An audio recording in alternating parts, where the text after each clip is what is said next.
좀 보겠습니다. 로마서 8장 17절 18절 말씀. 로마서 8장 17절 18절.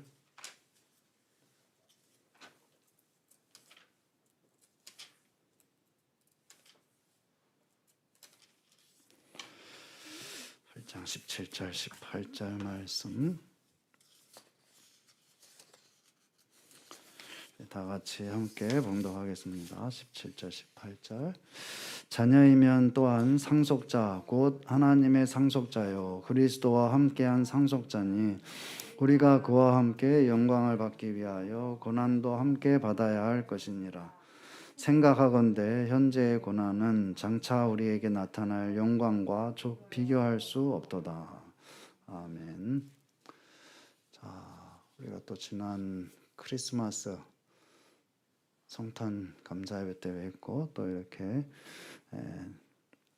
주일을 맞아서 또 뵙게 됐습니다. 이제 상황이 그렇게 또 여의치 않은 이런 가운데 있는데 이런 가운데도 우리가 다시 한번 하나님의 은혜를 더 구하고 또 하나님이 언제나 우리를 도와주시는 그런 확신 가운데서 더욱더 힘을 내야 되겠습니다. 다시 한번 이 모든 일들 가운데서 우리에게 은혜를 베푸시고 또 우리를 구속하시는 그 하나님의 은혜가 또 하나님의 사랑이 모든 성도들과 또 모든 성도들의 가정에 함께 하시기를 주의 이름으로 축원합니다. 자, 오늘 이 로마서 8장 17절 18절의 말씀을 가지고 고난과 영광 이런 제목으로 말씀을 생각해 보도록 하겠습니다. 우리가 하나님의 자녀라고 얘기하는 것이죠. 하나님의 자녀는 어떤 사람이냐에 대해서 얘기를 해주고 있습니다. 여기에서 하나님의 자녀라고 하는 것은 말하기를 그것은 곧 상속자를 뜻하는 것이다 라고 말해주고 있는 것이죠.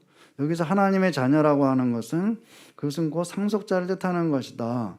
상속자라는 것은 굉장히 법적인 용어인 것이죠. 법적인 권리를 가진 자녀다. 그냥 자녀라고 하면 아들, 딸 하게 되면은 이것은 이제 어떤 법적인 그런 용어라기보다는 일상의 말인 것이죠. 그렇지만 상속자라고 할 때는 법적인 자격과 권리를 가진 그 사람을 가리킬 때 상속자라고 이제 특별히 말하고 있는 것이죠. 지칭하는 것이죠. 하나님의 자녀라고 하는 것이 그저 명목상의 말뿐인 자녀가 아니라 하나님의 자녀가 됐는데 하나님의 자녀라는 것은 바로 정당한 법적인 권리를 가지고 있는 상속자로서의 자녀다라고 얘기를 하고 있는 것이죠. 왜 이런 얘기를 하고 있느냐? 그 앞에 15절에 보게 되면은 말하기를 너희는 다시 무서워하는 종의 영을 받지 아니하고 양자의 영을 받았으므로 우리가 아빠, 아버지라고 부르짖느니라. 그래서 이제 양자의 영을 받았다. 그래서 우리가 하나님의 자녀가 된 것은 엄밀하게 말하자면은 양자가 되었다.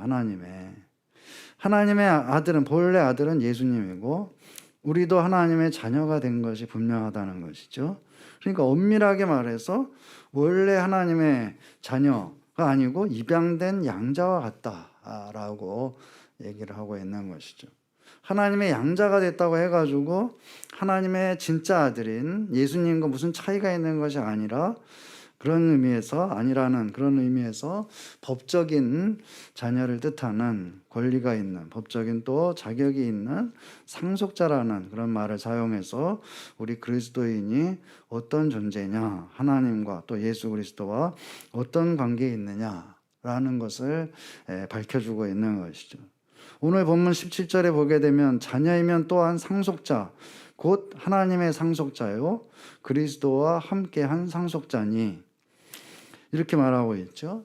양자로서 하나님의 자녀가 된 것은 명실상부하게 하나님의 상속자로서의 하나님의 자녀가 됐다는 것이다. 진짜 하나님의 아들인 그리스도와 함께하는 상속자로서 그리스도와 다름이 없는 그런 권리를 가진 상속자로서의 하나님의 자녀가 되었다는 것이죠. 하나님의 상속자로서의 지위에 있어서 조금도 하자가 없다. 법적으로 상속자, 분명한 하나님의 상속자라는 것을 얘기를 하고 있는 것이죠. 그리고 또 그리스도와 함께하는 상속자다. 그리스도는 진짜 아들인, 진짜 아들이라고 표현하고 있지만 어쨌든 진짜 하나님의 아들인 그리스도와 함께하는 상속자다.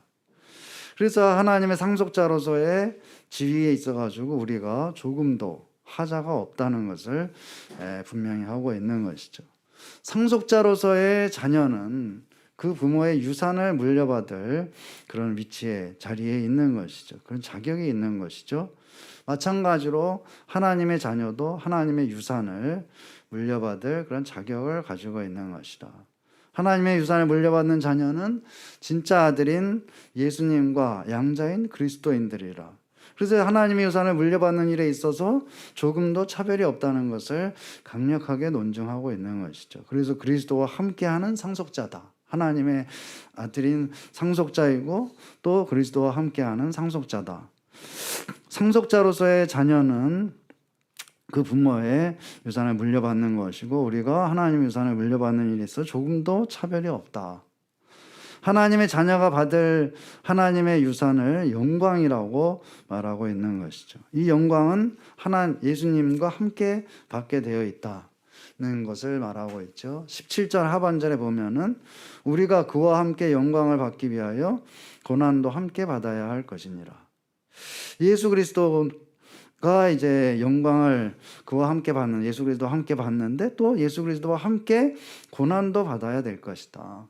예수 그리스도는 하나님과 함께 계시다가 사람 몸을 입으시고 이 세상에 내려오시고 고난을 당하고 십자가에 죽으시고 무덤에까지 내려지시는 것이죠. 자, 이게 보게 되면은 하늘에서 하나님이 계시다가 하나님과 함께 계시다가 내려오시고 이 세상에 내려오시고 그래서 십자가에서 죽으시고 그래서 맨 밑에 바닥에까지 무덤에까지 내려가시는 그런 것을 이제 신학에서 하늘의 하나님에게서부터 무덤에 내려지기까지, 그래서 예수님의 내려감 또는 강화 또는 이것을 비하라고 얘기를 하고 있는 것이죠. 그러면은 거기에 무덤에서부터 일으켜 세워지고 부활하시고 그다음에 하늘로 오르시고 하나님의 보좌 우편에 앉게 되는 것, 그것은 예수님의 올라감 또는 이것을 한자로 얘기해서 승귀라고 이제 얘기를 하는 것이죠. 그래서 예수님의 비하와 예수님의 승귀, 이것을 이제 예수님이 하나님에게서부터 이 세상에 내려오시고 무덤에까지 내려지고 무덤에서 다시 부활하시고 승천하시고 다시 하나님의 보좌 우편으로 올라가는 이런 과정을 거친다는 것. 그래서 우리도 예수님과 같이 부활하고 승천하고 하나님의 보좌 우편에서 천하 만국을 다스리는 그런 권세를 받게 돼 있는 것이죠. 그래서 보게 되면 예수님과 동일한 영광을 우리가 얻게 돼 있다. 하나님의 상속자로서 또 그리스도와 함께하는 상속자로서 우리가 그런 것들을 얻게 돼 있다는 것이죠. 예수님과 동일한 상속자로서의 하나님의 자녀가 되었기 때문에 가능한 일이다. 그리스도와 함께 영광을 얻는 것이 상속자로서의 자녀의 권리라면은 상속자로서의 자녀의 의무가 또한 있다는 것이죠. 권리와 의무, 이것은 이제 반드시 함께 가야 되는 것이죠. 의무는 행하지 않으면서 그 권리만 주장한다고 하면은 그것은 잘못된 것이죠. 권리를 행사하기에 앞서서 반드시 의무가 거기에 따르는 것이다. 그래서 이제 상속자로서의 자녀로서 권리가 있고 또한 의무가 있는 것이다. 상속받을 권리, 상속받을 그런 자격이 있는 것이고 또한 상속자로서의 자녀가 해야 될 그런 의무가 있는 것이다. 상속자로서의 자녀의 의무는 고난이다. 이 고난도 역시 예수 그리스도가 당한 고난을 그대로 이제 함께 겪어야 되는 것이죠. 그래서 예수님과 함께 영광을 얻는 것과 마찬가지로 예수님과 함께 고난을 함께 겪어야 되는 것이다. 의무와 그다음에 권리를 같이 해야 된다는 것이죠. 예수님은 우리에게 자기 자신의 십자가를 지고 예수님의 뒤를 따르라고 말씀하시고 있죠. 그래서 예수님이 십자가를 지고 죽으신 것처럼 우리 각자도 각자 자기의 십자가를 지고 예수님과 함께 죽는 것이다. 그렇게 예수님과 함께 고난을 받고 죽음에 이를 때에 다시 예수님과 함께 부활하고 영광을 받게 돼 있다는 것이죠. 자, 예수님과 함께 죽고 예수님과 함께 다시 살아나는 것이다. 그리고 고난과 영광을 비교해서 말해주고 있죠. 18절에 보게 되면 생각하건대 현재의 고난은 장차 우리에게 나타날 영광과 비교할 수 없도다. 자, 생각하건대 이 말은 이런 말로 시작하고 있는데, 생각하건대 이 말은 헬라어로 로기조마이라는 그런 뜻이, 그런 말이죠. 로기조마이, 이것은 막연한 어떤 생각이라기보다는 논리적으로 추론한다, 그런 뜻을 가지고 있는 말이죠. 논리적으로 추론해서 추론하건대 이런 말이죠. 그냥 생각해 보니까 너무 좋다, 이 정도 이런 말이 아니고, 생각하면 논리적으로 추론하건대 현재의 고난이 장차 나타날 영광과 비교할 수 없다고 하는 사실은, 그럼 대단하다, 뭐 굉장하다, 이렇게 해서 우리가 아는 것이 아니고 논리적으로 추론해서 얻은 결론이라는 것이죠. 자, 그냥 무조건 믿으라는 것이 아니다. 철저하게 계산해보고 논리적으로 추론한 것이다. 누구나 인정하는 객관적인 결론이라는 것을 얘기를 하고 있는 것이죠. 현재의 고난은 그 양과 질에 있어서 장차 받게 될 영광에 비하면 비교도 되지 않을 정도로 미미한 것이다. 이것은 생각해보면 금방 알 수가 있다는 것이죠. 또 그것을 생각하는 것은 어떤 이제 마음이 흥분돼가지고 또 이제 감격스러워서 그렇게 하는 것이 아니고, 논리적으로 냉정하게 생각해보라. 냉정하게 생각해보면은 거기에 반드시 답이 나오게 돼 있다는 것이죠. 현재의 고난은 장차 받게 될 영광에 비한다면은 그것은 비교도 되지 않는 것이다 라는 그런 사실을 생각만 해보면, 생각하지 않아서 그렇지, 조금만, 그리스도인이라면은 조금만 생각해보면은, 생각해보되 냉정하게 자기 논리를 가지고 생각해 본다면, 논리적으로 생각해 본다면은, 현실적으로 또 생각해 본다면은 그것이 맞다는 것을 금방 자기가 알게 돼 있는 것이죠. 우리에게 문제는 생각하려고 하지 않는 것이 사실은 문제다. 생각하면은 이 답은 금방 나오게 돼 있는 것이죠. 그래서 이제 현재의 고난이 장차 받게 될 영광에 비한다면은 저는 아무것도 아니다. 그렇기 때문에 현재의 고난을 사실은 두려워할 필요가 없는 그런 이제 결론에 또한 이르게 되는 것이죠. 그리고 또한 작은 일을 하고도, 작은 고난을 받고도 거기에 상응하는 그 영광은 엄청나게 크다라는 것을 생각해 볼 때, 그런 것을 알게 될 때 그 사람 참으로 이제 겸손하게 되는 것이죠. 내가 조금의 아주 작은 그런 고난, 예수 그리스도의 와 같이 나의 십자가를 지고 예수님의 뒤를 따라갈 때 내가 여러 가지 고난은 어렵고 참 그렇지만은 그것이 이제 자기가 큰 일이라고 생각되게 되면 자기 교만하게 되고, 내가 이런 고난을 견디고 뭐 있다라는 그런 이제 생각 가운데 빠지게 되겠는데, 그렇지 않을 수가 있다는 거죠. 이 생각을 하게 되면 내가 지금 이 고난이라는 것은 그 고난에 상응해서 받게 될 영광에 비한다면 이 고난은 정말로 아무것도 아니다 라는 그런 생각, 그런 것을 알고 있다고 한다면은 절대로 교만해질 수가 없는 것이죠. 더욱더 겸손해질 수가 있다. 예수님과 같이 십자가를 지고 자기를 죽이는 그 일이 그렇게 큰 일이 아니라는 것을 또한 이제 알게 되는 것이죠. 그렇다고 해서 예수님이 하신 일이 그렇게 큰 일이 아니다 라고 하는 것은 그런 뜻은 아니죠. 예수님이 앞서가시면서 그 일을 하셨기 때문에 우리는 예수님의 뒤를 따라가기만 하면은 되기 때문에 일이 훨씬 더 쉬워진 것이다. 마태복음 11장 29절에 30절에서 예수님은 말씀하시기를 나의 멍에를 메고 내게 배우라. 그리하면 너희 마음이 쉼을 얻으리니 이는 내 멍에는 쉽고 내 짐은 가벼움이라. 이렇게 말씀하시고 있는 걸 볼 수가 있죠. 그러니까 예수님을 따라가는 길은 우리가 쉽고, 예수님 멍에가 쉽고 예수님의 짐이 가볍기 때문에. 그렇지만은 우리가 그 일을 했을 때 우리에게 주어지는 그 영광은 너무나도 그것에 비할 때 엄청나게 큰 것이다. 그렇기 때문에 항상 이 말씀을 기억하는 사람은, 알고 있는 사람은 절대로 교만하지 않고 자기가 뭘 했다고 내세울 수도 없고 내세울 마음조차도 먹을 수가 없고, 그 마음 속에서 불평이나 또 자기가 고난을 당한 것으로 인한 불평이나 또 이제 원망이나 또 그것을 두려워하는 그런 마음이 전혀 있을 수가 없는 것이죠. 그런데 또 한 가지 짚고 넘어가야 할 것은 고난과 이 영광이 사실은 같은 것이라고 하는 그 사실이죠. 고난을 당하고 그 다음에 영광을 얻는 것이 아니고 고난이 곧 영광이다. 그래서 요한복음에서 예수님이 십자가에 달리시는 일을 갖다가 말씀하시면서 영광을 얻는 것이라고 그렇게 표현을 하고 있죠. 내가 영광을 얻는다.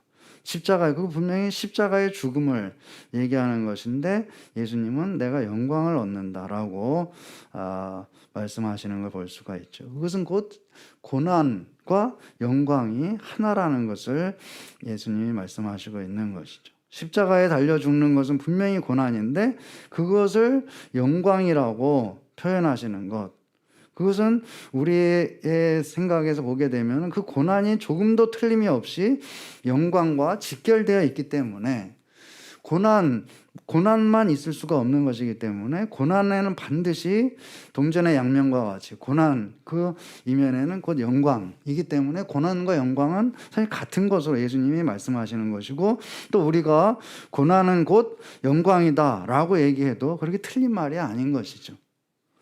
또한 우리가 얻게 되는 이 영광은 우리가 죽어서 최후의 심판 때에 우리에게 주어지는 그 영광을 가리키기도 하는 것이고, 또한 우리가 이 세상에 살아있는 동안에 누리는 그 영광을 또한 가리키기도 하는 것이다.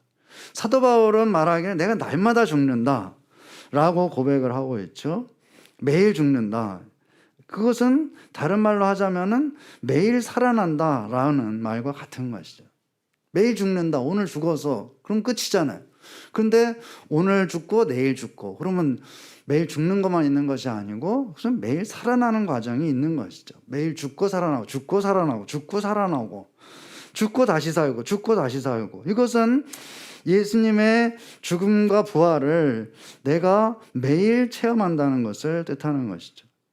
매일 죽고 매일 살아난다. 다른 말로 하자면 이것은 매일 고난을 받고 매일 영광을 얻는다라는 말하고 같은 것이죠. 매일 고난을 받고 매일 영광을 얻는다. 내가 매일 죽고 매일 다시 살아난다. 내가 영광을 얻는다. 매일 그리스도와 함께 고난을 받고 매일 이 그리스도와 함께 영광을 얻는 것. 그것이 곧 이 세상을 살아가는 상속자로서의 하나님의 자녀의 삶이라는 것이죠. 매일 영광을 누리고 이 세상의 삶이 다하게 되면은 영광으로 나아가는 것. 그래서 사도 바울이 말하기를 우리 영광에서 영광으로 라는 그런 말을 하고 있는 것이죠. 이 세상에서 영광, 매일 죽음에서 다시 살아나고 고난을 받고 영광을 얻고, 그러다가 이 세상을 우리가 이 세상의 삶을 마치게 되면은 영광으로 나아가고, 그래서 영광에서 영광으로 내 삶이 곧 그리스도인의 삶이라는 것이죠. 18절에 보게 되면 우리에게 나타날 영광이라는 이 말에서 이 나타난다, 나타날 이라는 이 말이 뜻하는 이 미래는 사실 아주 가까운 것을 가리키기도 하고 또 예수님의 재림의 때를 뜻하기도 하는 것이죠. 이 세상에 있을 때에도 영광, 이 세상을 떠나서도 영광, 이 영원한 영광은 이 세상에 있을 동안에만 겪게 되는 그런 고난에 비할 때에 너무나도 크고 대단한 것이다. 하나님이 자신의 상속자인 자녀에게 주시는 영광은 곧 하나님 자신의 것이라고 할 수가 있는 것이죠. 그래서 하나님 아버지는 자신의 소중한 것을 상속자 자녀에게 기꺼이 주시는 것이죠. 또한 그 자녀를 진정으로 사랑하시기 때문에 자녀가 고난을 통해서 단단해지고 성숙해져서 그 영광을 제대로 누릴 수 있도록 그렇게 인도하시는 것이다. 그렇기 때문에 고난을 통해서 우리들은 더욱 성숙한 그런 사람들이 되는 것이고, 고난을 통해서 더 단단해지고, 또 우리가 하나님께서 주시는 그 엄청난 영광을 누릴 때, 영광을 받을 때 그것을 제대로 누리고 알 수 있고 누릴 수 있도록 우리를 인도하시는 것, 그것이 바로 고난의 과정이다라는 것이죠. 하나님의 상속자로서의 자녀가 된 우리들이 고난을 당한다는 것, 이것은 선택사항이 아니고 필수사항이다. 고난을 겪지 않으면 영광이 없다는 것이죠. 고난을 당하지 않는 사람은 그리스도인이라고 할 수가 없는 것이다. 우리가 자기 십자가를 지고 예수님의 뒤를 따르는 그런 과정 가운데 고난이 반드시 있을 수밖에 없다는 것이죠. 그렇지만은 고난을 너무도 크게 생각하는 것이 우리에게 문제라. 사탄의 어법은 항상 같은 것이죠. 동산 모든 나무에 실과를 먹지 말라고 하셨느냐? 너 고난이 얼마나 큰지를 모르느냐? 그 고난이 얼마나 힘드냐? 이것이 항상 마귀의 어법인 것이죠. 고난은 아주 작은 것인데 그거를 아주 큰 것으로 확대해가지고 확대 해석하도록 우리를 유도하는 것, 그것이 바로 마귀의 어법이고, 우리를 이 고난을 통해서 영광에 이르는 길을 막아서고 우리가 궁극적으로 영광을 얻지 못하도록 우리를 방해하는 것이 곧 마귀의 술수다. 그래서 이 사도 바울은 아까 말씀드렸다시피 생각하건대, 자, 이것은, 자, 은혜를 받고, 물론 은혜를 받아야지 깨닫지만은, 자, 여기에서 얘기하는 것은 생각하건대, 이것은 너희 그리스도인이 됐다면은, 아니, 생각해봐라. 생각해봐라는 거예요. 논리적으로. 앉아가지고 논리적으로 생각을 해봐라. 자, 따져봐라. 심지어 이제 계산해봐라. 줍 하나를 튕겨봐라. 계산기를 두드려봐라. 네가 현재의 고난과 그 다음에 그 영광을 정말로 비교를 해봐라. 그러면은 거기에서 반드시 그리스도인이라면은 반드시 그 자기에게 고난이라는 것이 이게 얼마 아니구나, 정말 아무것도 아니구나 라는 그런 결론에 반드시 이르게 돼 있다는 거죠. 그 생각하지 않게 되면은 마귀의 수법에 넘어가 가지고 이 고난이 엄청나게 큰 것처럼 그렇게 이제 된다는 것이죠. 그렇기 때문에 앉아 가지고 가만 생각해 봐라. 생각해 보는데 흥분하고 또 할 것이 아니고 가만히 냉정하게 계산적으로 생각해 볼 때에 이 고난과 영광을 저울질해 볼 때에 정말로 우리가 당하는 여러 가지 일들, 이 세상에서 당하는 이런 일들이 사실 극히 미미하다는 거, 그리고 또 그거에 비할 때에 우리에게 주어지는 그 영광이라는 것은 사실 너무나도 엄청나다는 거, 그것을 금방 깨닫게 되는 것이죠. 생각하지 않는 것이 문제다. 생각만 하게 되면은, 냉정하게 생각해 본다면은 고난을 받는다는, 고난에 자기 십자가를 지고 나아간다는 것, 그것이 우리에게 얼마나 엄청난 이익이고 또 엄청난 영광을 가져다 준다는 것을 깨닫게 되는 것이고, 그렇게 될 때 우리는 고난을 통해서 영광에 이르는, 그래서 영광에서 영광으로 나아가는 그런 이제 영광스러운 삶을 우리가 살아갈 수 있다는 것이죠. 그 고난이 곧 영광이라는 사실을 깨닫게 될 때에 고난을 우리가 능히 이길 수가 있는 것이다. 사실 고난은 문제가 되지 않는 것이다.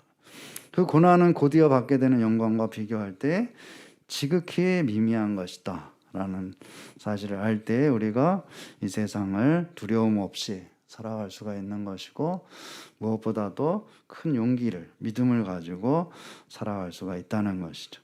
우리 다시 한번 올 한 해를 우리의 은혜 가운데 지켜주신 하나님 은혜를 다시 한번 기억하고, 또 이 말씀을 다시 한번 잘 기억하고, 우리가 누구냐?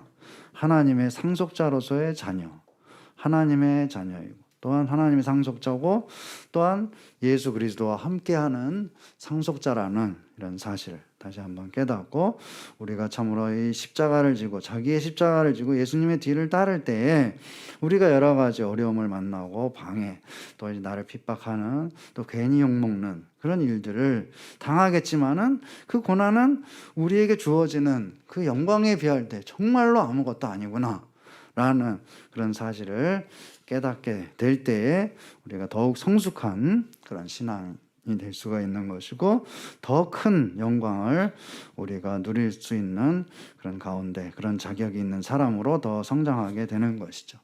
다시 한번 이 말씀 잘 기억하고 고난과 또 고난을 통해서 영광의 삶을 누리는 우리 모두가 되기를 주의 이름으로 축원합니다. 기도하겠습니다. 주 하나님 감사합니다. 예수 그리스도와 함께하는 상속자로서의 하나님의 자녀가 되게 하셨음을 감사합니다. 우리가 참으로 계산해 보건대 또 이제 냉정하게 생각해 보건대 우리의 당하는 여러 가지 고난 예수 그리스도를 따르고 내 십자가를 지고 예수님의 뒤를 따를 때에 당하는 여러 가지 일들이 참으로 나를 괴롭게 하고 눈물 짓게 하며 또 이제 참으로 마음에 심한 낭만감을 주는 이러한 일들 있지만은 참으로 이제 다시 한번 기억하게 하시고 이 말씀을 기억하고 우리에게 주어지는 그 영광과 비교할 때 아무것도 참 아니라는 그런 사실을 깨닫게 하시고 참으로 이제 믿음의 눈을 가지고 그 고난과 영광을 보게 하시고 그래서 참으로 이제 우리의 생을 두려움 없이 참된 용기를 가지고 믿음을 가지고 헤쳐나가며 그 가운데 참으로 날마다 죽고 또 날마다 다시 살고 날마다 고난을 얻으며 또 날마다 영광을 얻으며 영광에서 영광으로 나아가는 우리 삶이 되게 하여 주시옵소서. 예수님의 이름으로 기도드립니다. 아멘.